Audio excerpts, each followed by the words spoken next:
Notre aventure commence au Vietnam, à la rencontre des ethnies qui habitent le nord du pays.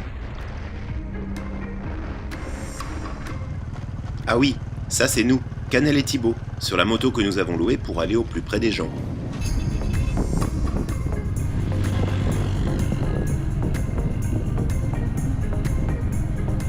Le Vietnam est un pays qui nous attirait pour ses paysages hors du commun.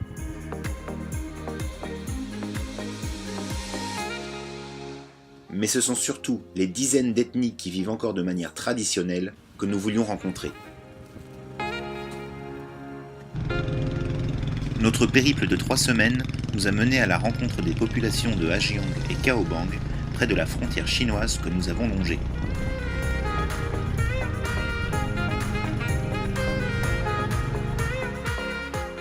Il faut savoir que le gouvernement vietnamien reconnaît 54 ethnies. Les Viets sont majoritaires et représentent 80% de la population. Les 53 autres ethnies vivent principalement dans les montagnes du Nord. Toutes ces ethnies ont la nationalité vietnamienne, mais chacune a un mode de vie qui lui est propre. Leurs dialectes, nourriture, vêtements ou religion peuvent être différents d'un village à un autre. Entre les villages perdus dans les montagnes, les nuits chez l'habitant, les routes impressionnantes et toutes les rencontres que nous avons faites, nous avons vécu une expérience inoubliable.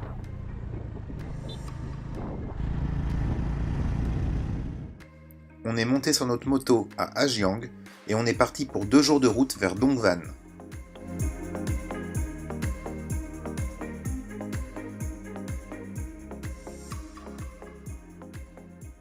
Et on a assisté à l'un des événements qui nous a le plus marqué, le marché interethnique qui se tient tous les dimanches.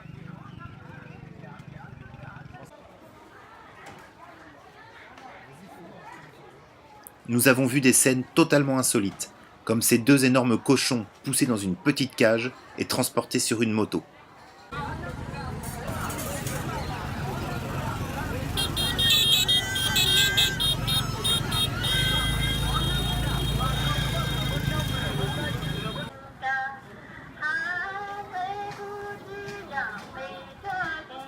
On a passé beaucoup de temps à se promener au hasard dans le marché et on s'est rendu compte que c'était les Hmong qui étaient le plus représentés ici. On les reconnaît à leurs vêtements très colorés.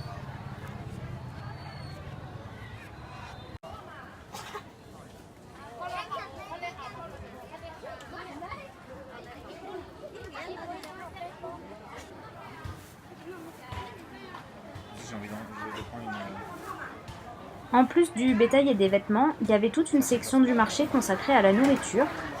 On a eu envie de goûter certaines choses et d'autres pas vraiment, comme ce tofu qu'elle est en train de découper à main nue.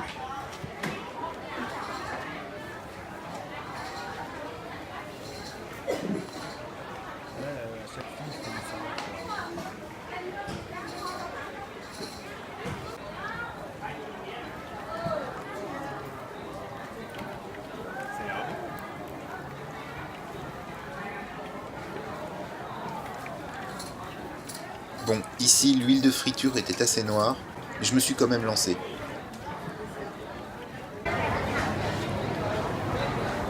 Alors c'est comment ? Une goutte de pâte de riz avec je sais pas quoi dedans. Et en finalité, c'était plutôt pas mal.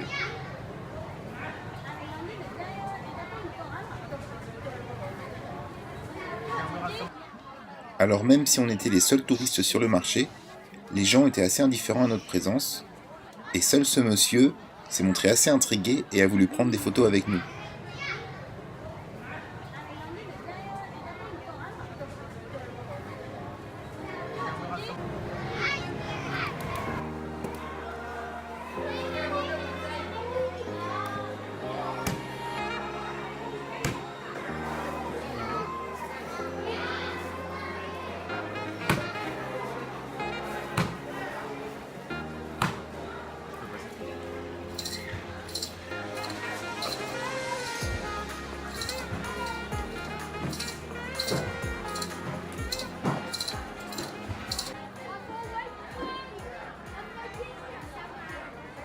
Alors, nous avons aussi assisté à des scènes assez étranges. Par exemple, un homme et une femme se sont arrêtés juste devant nous pour échanger 2 poules contre un chien. Sur le moment, nous n'avons pas vraiment compris si le chiot allait devenir un animal de compagnie ou s'il était destiné à autre chose. Et c'est un peu plus tard que nous avons réalisé qu'en fait ici, les chiots se mangent.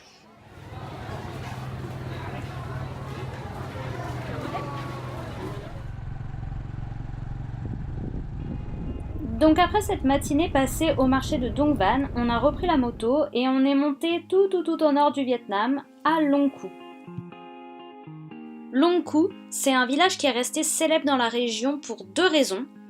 Déjà, c'est vraiment le village situé le plus au nord du Vietnam. Et ensuite, il y a une tour là-bas qui a été construite à partir du XIe siècle pour marquer la souveraineté du Vietnam face à la Chine. Le drapeau qui flotte tout en haut fait la fierté des Vietnamiens et il faut savoir qu'il mesure 54 mètres carrés pour les 54 ethnies du Vietnam. Pour arriver au point le plus au nord du pays, il y a 3 derniers kilomètres où on se retrouve à flanc de falaise, au bord d'une gorge. Tout au fond, il y a une rivière qui coule. Le paysage est splendide, mais en fait de l'autre côté, c'est la Chine.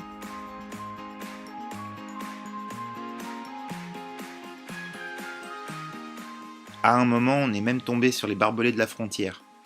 Et j'ai eu envie de passer de l'autre côté, ce que j'ai fait, mais je suis tombé sur un panneau qui m'a vite fait faire demi-tour.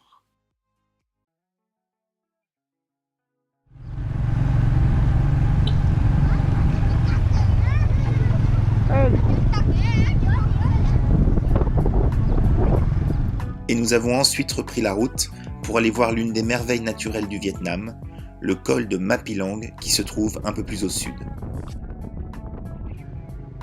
Alors, la passe de Mapilang, elle fait 24 km de long et c'est l'un des plus hauts cols du Vietnam avec 2000 mètres d'altitude. Et c'est aussi l'un des plus dangereux, à tel point que jusque dans les années 60, le seul moyen de passer le col, c'est à cheval. En 1959, plus de 20 000 volontaires ont construit une route pour relier la ville de Ha Giang, où on a débuté notre périple, aux villes de Dong Van et Meo Vac, en passant par Mapilang. Un monument a été érigé pour commémorer cet exploit et le sacrifice des volontaires, qui faisaient partie des ethnies du Nord-Vietnam.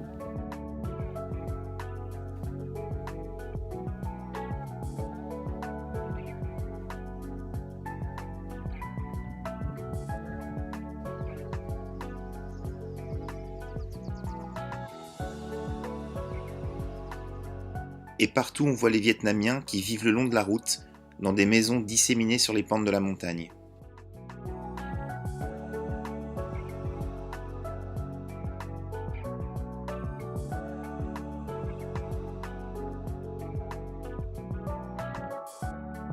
Le voyage à moto, ce sont aussi des centaines de moments fugaces que l'on ne peut pas forcément évoquer. Les chiens, les vaches et les volailles qui traversent la route au dernier moment juste devant nos roues, les enfants qui ne cessent de nous faire coucou, les cochons sur les motos qui nous dépassent à toute berzingue, mais ce sont aussi les chemins incroyables que l'on a empruntés, comme le passage de ce pont tout branlant et le son qui va avec.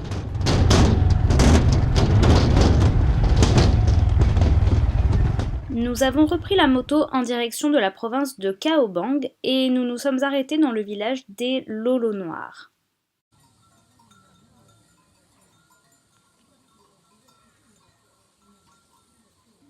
Les Lolo Noirs sont célèbres depuis leur passage dans l'émission Rendez-vous en Terre Inconnue en 2011.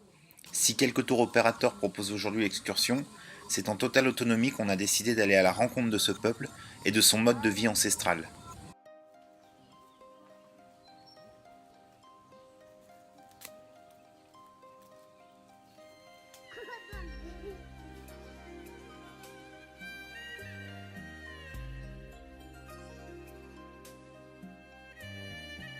Environ 70 familles vivent de manière traditionnelle dans des maisons de bois et de bambou sur les pentes de la montagne où aucun accès à l'eau n'est aménagé. Seule une unique source qui se trouve en bas du village permet un approvisionnement. C'est un vrai lieu de vie et de rencontre.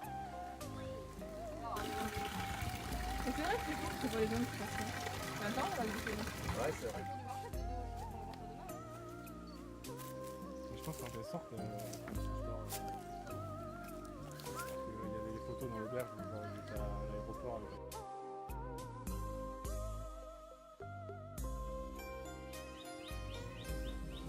Nous sommes allés au village des Lolo avec un couple de voyageurs rencontrés la veille.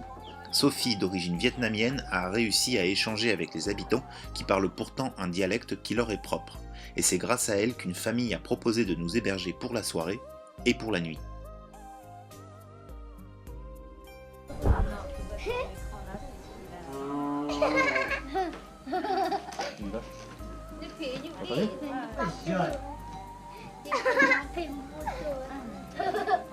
C'était la première fois que cette famille recevait des étrangers dans sa maison. La réaction des adultes, et surtout celle des enfants, était un mélange de curiosité, de réserve et de méfiance. Alors on ne s'est pas gêné et on a abusé de sourires et de pitreries pour les mettre à l'aise.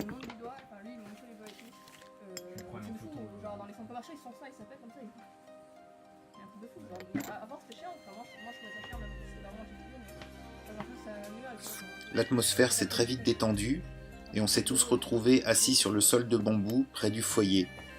On nous a offert du thé, puis un repas composé de choux, de riz et de gras de porc, et on a ensuite passé une soirée dans l'intimité de la famille à la lueur de l'unique ampoule de la pièce installée en 2013. La maman de la famille a même enfilé son lolo, c'est cette veste aux manches colorées qui donne son nom à l'ethnie. Et c'est ensuite en randonnion sur les nattes tressées que nous nous sommes endormis.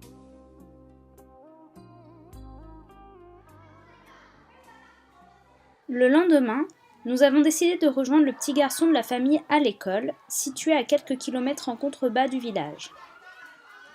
Nous sommes arrivés pendant la récréation, et pour le coup, on a été vraiment bien accueillis. Tous les enfants étaient très curieux de nous voir et voulaient jouer avec nous, mais le plus inattendu, c'est qu'après quelques minutes à jouer au volley avec eux, ce sont finalement les profs qui se sont joints à nous et qui ont pris la place des petits.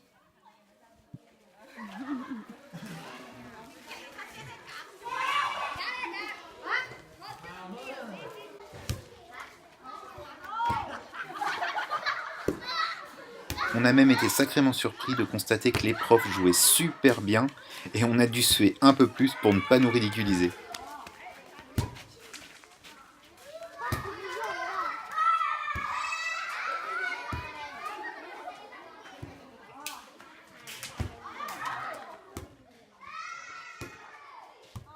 Après un moment à jouer, nous avons fini par rentrer en classe avec les enfants et bien sûr avec l'accord des instituteurs.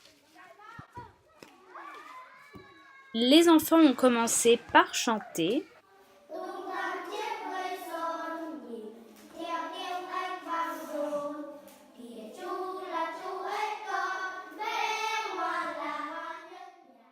Et la leçon a pu commencer.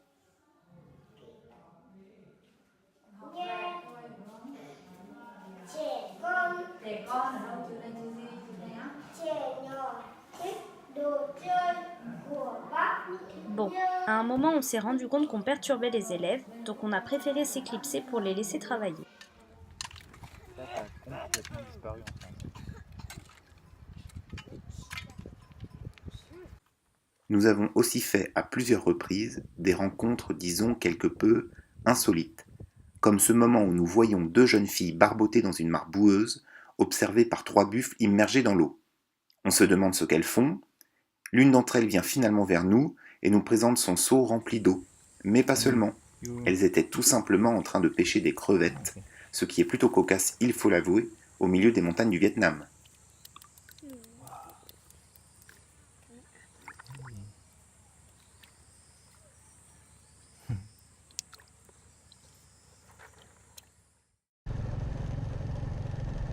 Nous reprenons la route vers Hajiang pour terminer la première boucle de notre périple, puis nous décidons de partir vers l'ouest, vers le district d'Ohang Sufi, à la rencontre d'ethnies encore plus reculées.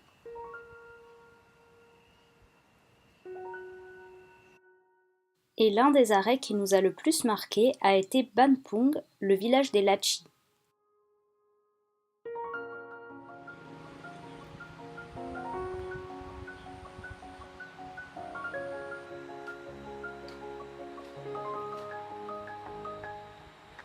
Comparé à la boucle d'Hajiang, Oang Sufi n'est pas du tout touristique. Les Lachi ne sont pas habitués à croiser des étrangers et ils nous ont tout de suite montré qu'ils ne voulaient pas être photographiés. nous avons respecté leurs souhaits et nous avons surtout pris des photos du paysage qui étaient vraiment sublimes.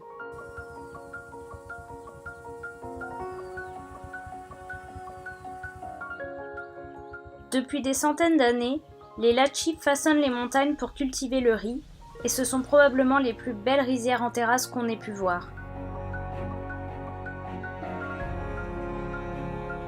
Leurs maisons sont perchées entre les terrasses, ce qui est vraiment impressionnant.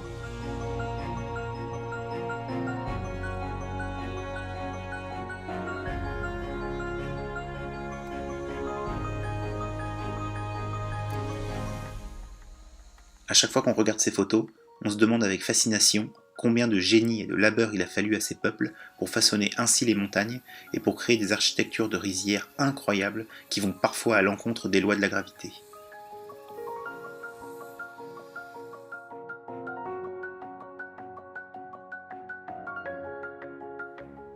Et c'est ce point de vue qui est sans doute le plus beau que nous ayons vu.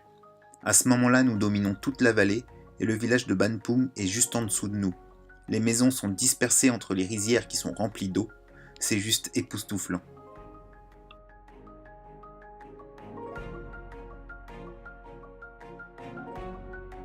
Les Latchis ont pour tradition d'enterrer leurs morts dans la montagne et de planter sur la tombe un bambou surmonté d'un crâne de buffle. Cette tradition vient d'une croyance particulière.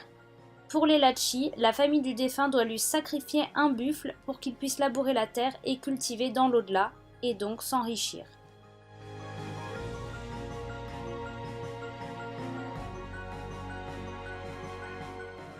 Dans le district d'Ohang Soufi, nous avons passé 2 journées avec une famille du bord de la route qui nous a invités à manger et à dormir chez elle. Ils étaient tellement heureux de nous recevoir qu'ils nous ont littéralement gavés d'un repas gargantuesque à base de riz blanc, qu'il fallait d'ailleurs manger en grande quantité pour ne pas les vexer.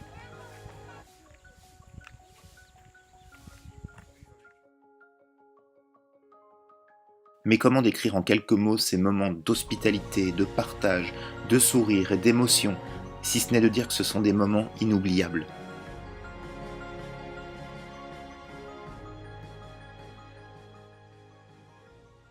Et après 2 semaines passées dans la province d'Ajiang, nous avons pris un bus pour Kaobang et loué une autre moto pour nous rendre aux chutes de Banjiok.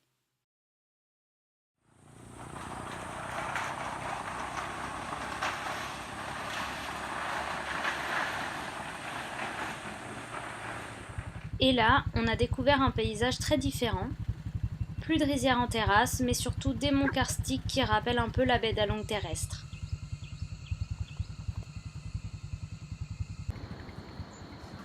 La veille de nous rendre aux chutes de Banjiok, qui sont les 4e plus grosses chutes frontalières du monde, nous avons dormi dans cette grosse maison de pierre au bord d'un ruisseau.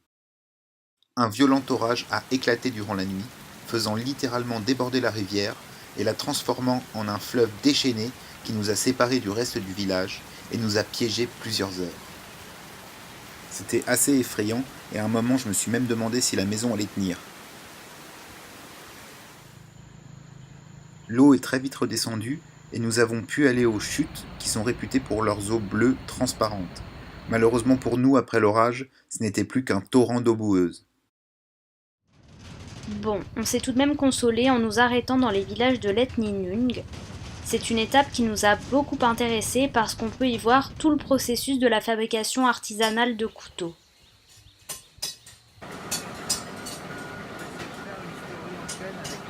En se promenant dans les villages, on peut entendre résonner le bruit du marteau qui frappe contre l'enclume.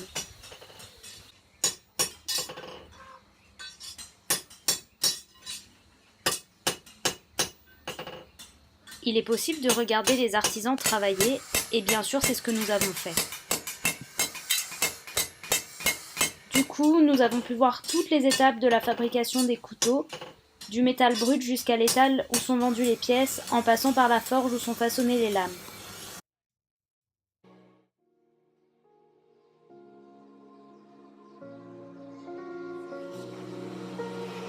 Et c'est avec les Nung que s'achève notre rencontre des ethnies du Nord-Vietnam. Une découverte riche de moments rares, de paysages grandioses et de rencontres que nous ne pourrons jamais oublier.